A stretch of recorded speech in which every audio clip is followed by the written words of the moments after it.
কিন্তু কিছু কিছু ঘটনা হৃদয়ে দাগ কেটে যায়। এমন একটি ঘটনা ঘটেছিল ইংল্যান্ডে। ঘটনাটি ছোট কিন্তু এর প্রভাব বিশাল। ঘটনাটি সাধারণ ঘটনা কিন্তু ফলাফল অসাধারণ। ঘটনাটি একটি ছোট বালকের কিন্তু অন্তর চক্ষু খুলে দেওয়ার জন্যই যথেষ্ট। ঘটনাটি সুন্দর তাই দাগ কাটে হৃদয়ে।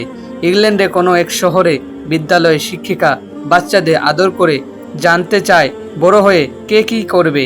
তো বাচ্চারা একের একজন বললেন, আমি ডাক্তার হব, আমি ইঞ্জিনিয়ার হব, আমি ব্যাংকার হব। আবার কেউ বলল, আমি ব্যবসায়ী হব, আমি খেলোয়াড় হব।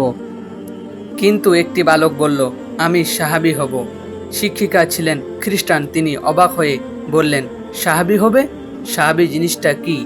বালকের উত্তর, আমি জানি না ম্যাম। স্কুল ছুটি হয়ে গেল, সবাই যার যার মত চলে গেল। ঘটনাটা শেষ হয়ে যেতে পারত কিন্তু হলো না।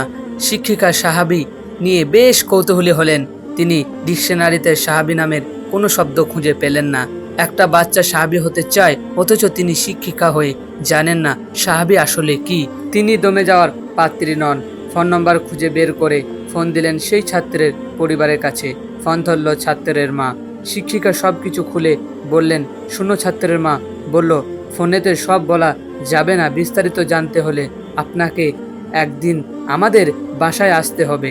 একদিন সময় করে শিক্ষিকা হাজির হলেন সেই ছাত্রের বাসায়। ছাত্রের মা তাকে খুবই আন্তরিকতার সাথে গ্রহণ করলেন এবং অনেক সময় নিয়ে ইসলাম ধর্ম, নবী, সাহাবী এইসব বিষয়ে ধারণা দিলেন। সাহাবী সেই ব্যক্তি যিনি রাসূল সাল্লাল্লাহু আলাইহি সাল্লামের প্রতি ঈমান সহকারে তার সাক্ষাৎ লাভ করেছেন এবং ইসলামের ওপর মৃত্যুবরণ করেছেন। সব শুনে জেনে শিক্ষিকা অবাক হলেন এবং বললেন, ইসলাম এত সুন্দর ধর্ম, জানতাম না তো। পরিচালিত মুসলমানদের দেখে আমরা কিন্তু এর প্রকৃতি ধারণা পাই না।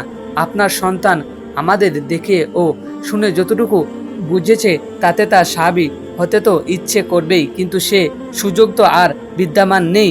ছাত্রের মা বললেন, তা না থাকলেও তাদের পথ অনুসরণ করলেও ইহজীবন ও পরজীবন সার্থক হবে। শিক্ষিকা অন্তরের চোখ খুলে গেল।